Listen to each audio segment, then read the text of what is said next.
formation effective as from today. Okay. Hey, if you fellas heard the news, we're going to build 4 motor bombers. Oh, yeah? I tell you, it's true. We're going to build them right here in this plant. The biggest long-range bomber in the world. Yeah, it carries 8 tons of bombs. Sure, we can build them.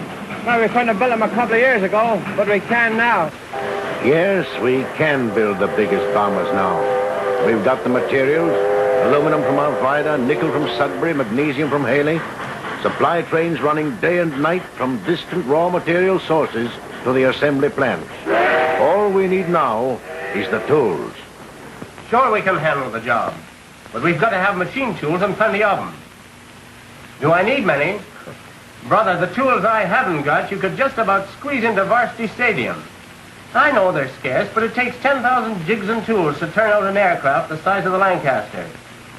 There are 55,000 parts in that plane, and we hope to make more than half of them right here in the plant. Yes, we'll subcontract the rest all over the country. We've got parts coming in all day long. From Toronto, Montreal, Brantford, Hamilton, day and night the telephones ring, the parts come rolling in, the blueprints from the drafting offices, 20 tons of them. Rushed in by bomber, worked over by engineers and designers, broken down into production flow patterns.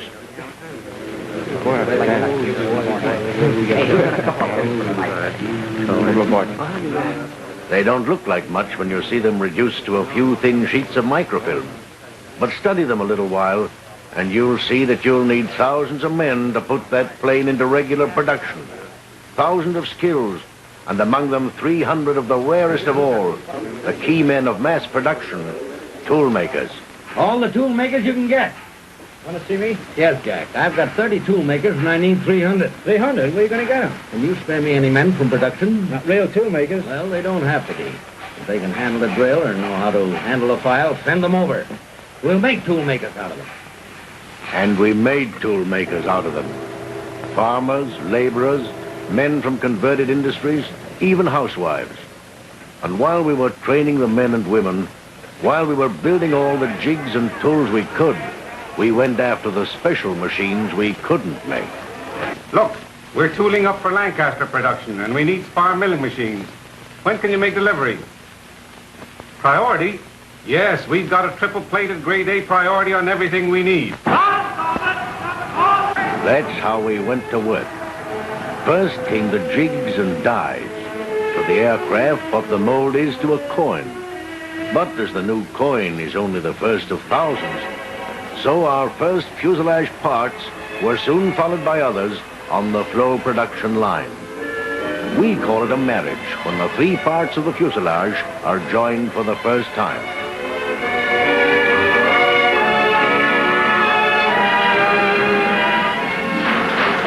But it's not until the wings are joined that the plane can take off for battle. It's the 4 engines with their 5,000 horsepower that help her to outrange and outfly the enemy's fighters at 4 times the speed of an express train. She needs good engines and air screws in this final battle for the air of Europe. In that battle, she can't afford to have blind spots. So our girls check the tail turret that guards the lives of 7 men. No plane in the world carries more bombs than this. You can pack a whole Spitfire into its bomb bay. It carries 15,000 pounds of bombs, more than 3 Wellingtons together.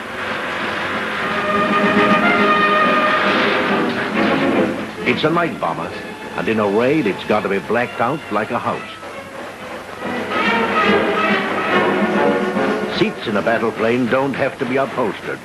They've got to be armored, and the men and women who build them carry the lives of the crew in their hands.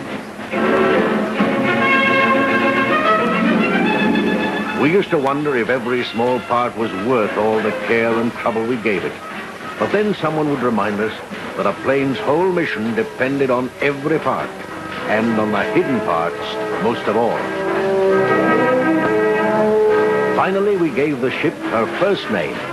Nothing fancy, just KB-700, a production number as plain and businesslike as the machine that was to carry the name into battle.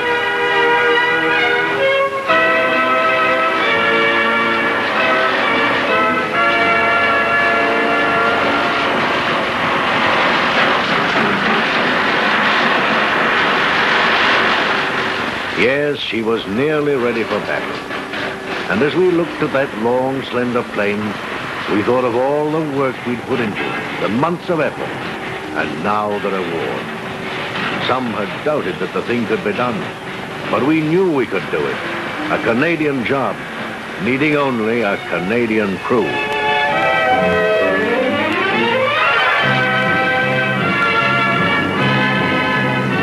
And there they were, right in our plant, everyone a veteran of more than 30 operational flights, some of them flown to Canada a few minutes after their return from a raid on Europe. We got talking to those boys, and we made friends with them. They'd come together from the coast, the prairies, the east to make up a crew, just as we'd come from all over Canada to make up a plane. And somehow, as we talked, the plane became a cross-section and symbol of all Canada.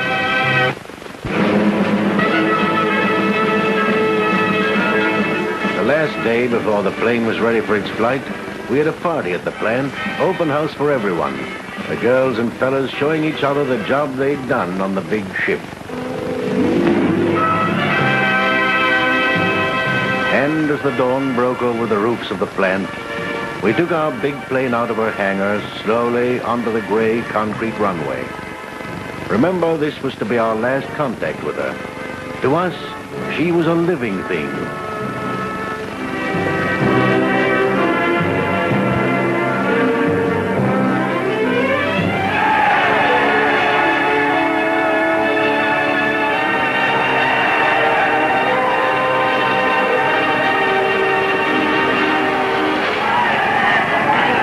When the test flights were done, the crew took over, anxious to be on their way. They had picked up one more crew member in Canada, a white Scottish-Canadian, Saskatchewan-born. They called him B for Bambi.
Slanting light of dawn, the men in the plane saw the farms of Ontario unfolding below them like a map.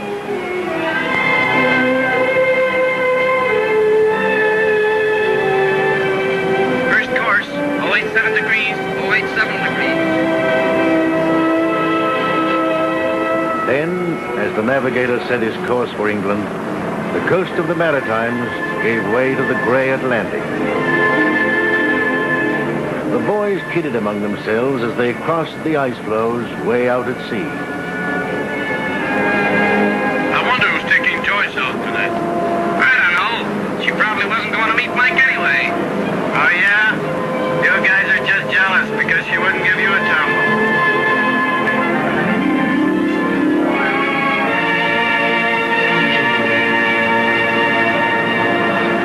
It was cold at 7,000 feet over the Atlantic above the clouds. At dawn, when the sun came out, they went down a few thousand feet to get warm.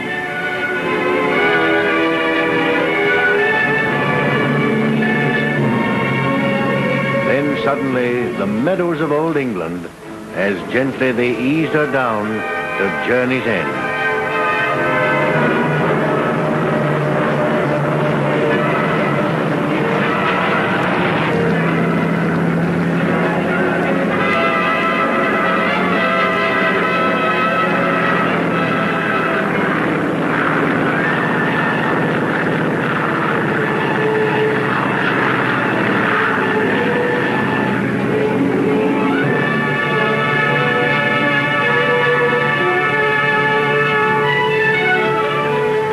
back at their station spot on at 10 a.m. with 350 gallons of gas still left in their tanks, to be welcomed by their senior officer overseas and by Canada's High Commissioner. Soon they heard Sir Stafford Cripps, Britain's Minister of Aircraft Production, telling them what England thought of their plane. Recently, we've received from the hands of the Canadian workers their first Lancaster bomber to be sent to this country. It's a magnificent plane, up to the highest standards of production and performance. We hope it's the first of a very long series, which will fly quickly to the aerodromes of this country and load up with bombs for Germany. And so it did when Johnny Fauquier from Ottawa, hero of many Canadian air battles, briefed the men of the Canadian Lancaster squadrons. Our target tonight, Berlin. Germany is groggy and reeling. If you put the same effort into this attack tonight as you did into Hamburg, and you smashed Hamburg, you'll deal the enemy a blow from which they may well find it impossible to recover. Remember, bomb aimers, the pilots are depending on you to take them right into the aiming point.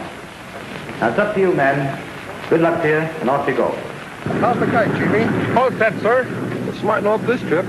2-to-1 on a watch out for scrub tonight. I'll take you 2-to-1. If we're scrubbed tonight, I hope it's in time to make the local pub. Bait the government out of an egg tonight.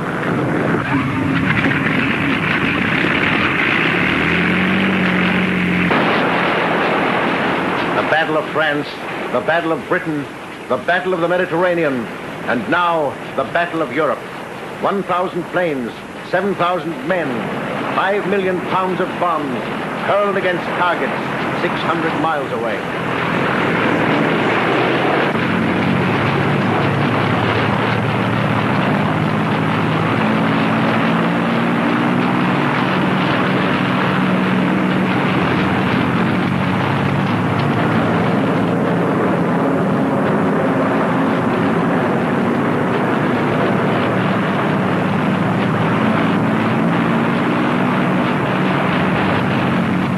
As KB-700 took off into the English night, back home more than 2,000 miles away across the sea, we heard that she had a new name now, Q for Queenie. Tonight, the radio stations of Germany have gone off the air again, as the largest air raid in history is moving to its climax. Hey, listen to this, fellas. More than 1,000 British and Canadian heavy bombers are over Berlin again. And among them is the first Canadian-built Lancaster bomber. Why, that's our baby. Hey, have you heard the news? Q for Queenie, bomb Berlin. Q for Queenie, what's that? Don't you remember? KB-700, our first baby. On course. Okay. Oxygen on. Everybody getting oxygen? Bomb aimer okay. Wireless off okay, Skip. Navigator doing fine. Engineer all set. Mapper okay. Rear gunner okay. On track. Okay, fella.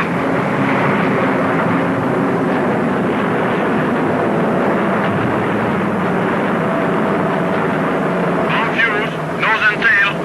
Guns cock and check. Okay, what's the temperature? -25. Hey,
home, James. Tonight, tomorrow night, every night, till the job is done.